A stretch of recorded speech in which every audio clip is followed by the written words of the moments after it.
You think you're in a features debate, but you should be staging a coup. You're fighting this battle of better on a battlefield that, let's be honest, doesn't even exist. So let's get into it. Because what we're talking about today isn't some marketing checklist. It's about warfare. It's a strategic battle for the territory inside your customer's head. Look, let's be brutally honest here. Positioning isn't about being liked. It's about being respected. It's about being remembered. It's about being chosen. This whole thing is a calculated conflict, a war to own one single uncontested idea in your market's mind. And right now, yeah, you're losing. Your competition is winning, and it's because they get the rules of this war and you don't. So where is this war even happening? I'll tell you where it's not. It's not on some store shelf, it's not on a pricing sheet, and it's definitely not in your fancy feature list. No. The real conflict, the only one that actually matters, it's being fought on that tiny 6-inch piece of real estate between your prospect's ears. This is the big one, the fundamental mistake that almost everyone makes. They get sucked into traditional marketing, which is really just this pointless war of better. You know the drill. They line up all their features, their quality, their service, and they just scream, "We're better." But here's the thing. The battlefield of the mind couldn't care less about better. It only rewards different.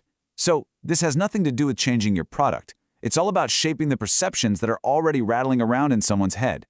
You know, Simon Sinek really hit the nail on the head with this. People don't buy what you do, they buy why you do it.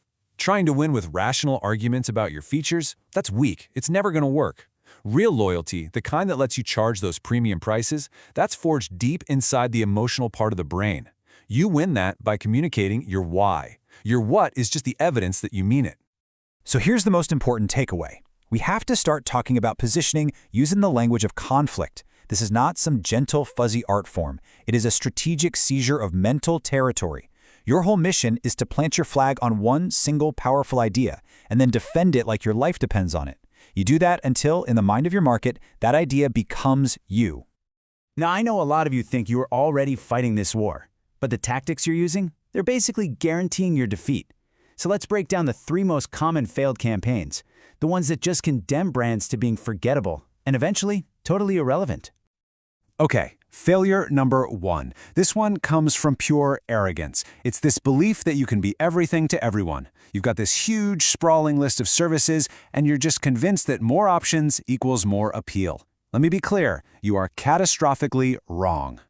In this approach, it has immediate fatal consequences. First, your message gets totally diluted. It's just a confusing mess with no clear point.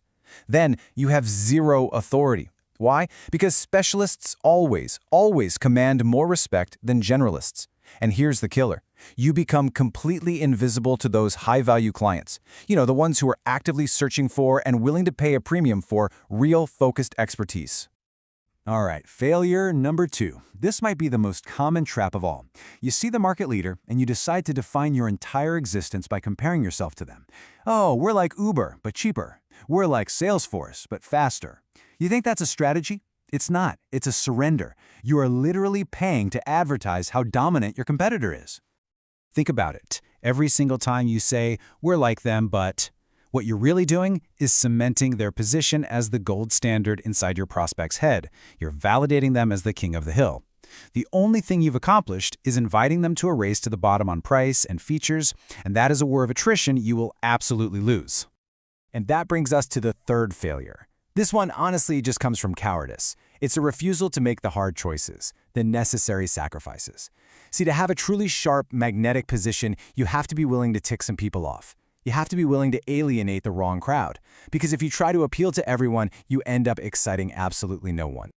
And you want to know the brutal cost of having that vague, wishy-washy position? The best clients, the ones you actually want, they're not going to give you feedback. They're not going to waste their time telling you your message is unclear. They're too busy. They will just quietly decide you are relevant and move on. You won't get a complaint. You'll just get silence. And don't you dare think for a second this is all just theory. The history of business is a graveyard littered with the corpses of giant companies who lost this exact war. Their big mistake? They failed to adapt their mental position when the battlefield shifted underneath them. And that was their doom. I mean, just look at Kodak. They owned film photography. Their entire position was tied to a physical thing. So when the battlefield shifted to digital, what happened? They couldn't pivot their position to the timeless idea, which was capturing memories. Same with Blockbuster. They owned video rentals. They were so obsessed with the how, the physical store, that they totally lost sight of the why, which was entertainment on demand. These weren't just business failures, folks. These were strategic defeats on the battlefield of the mind. Okay, enough with the diagnosis. It's time to arm you for the fight. And this isn't some fluffy marketing plan. This is a battle plan, a clear, three-step framework for you to declare war, seize a position, and achieve total psychological dominance in your market. We're going to run this campaign in 3 distinct phases. Phase 1, intelligence gathering. We'll call it competitive frame analysis. Phase 2, seizing territory. That's the sacrificial niche. And Phase 3, planting our flag. That's the irrefutable claim. Hi. Every single successful campaign starts with good intel. You can't just attack blindly. You have to understand the landscape first. So who is the undisputed leader in your prospect's mind right now? And even more important, what's the one word or idea they own? Is it safety? Is it speed? Luxury? You have to define their position with absolute clarity before you can even think about creating your own. Okay, now for the really hard part, the critical act of sacrifice. Real power comes from focus. This means you have to consciously give up, abandon the parts of the market you can't win so that you can utterly dominate a smaller, more defensible piece of it. You've got to be willing to push away the wrong customers so you can become an irresistible magnet for the right ones. And if you think this is just for big corporations, you're dead wrong. Just look at some of these gritty, hyper-focused examples. A business that does nothing but paint numbers on curbs. A grocery delivery service for one single wealthy neighborhood.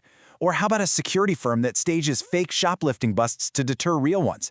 These businesses are basically immune to big competitors. Why? They've sacrificed everything for a niche that's so narrow it's impossible to attack.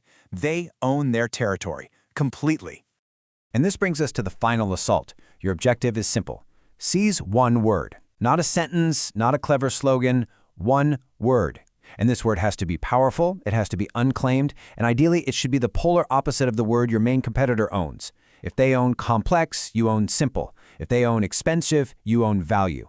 That word, that's your flag, planted firmly on the conquered territory of the mind. You know, this strategy is absolutely timeless. Let's go way back to the 1950s, long before any of this digital chaos.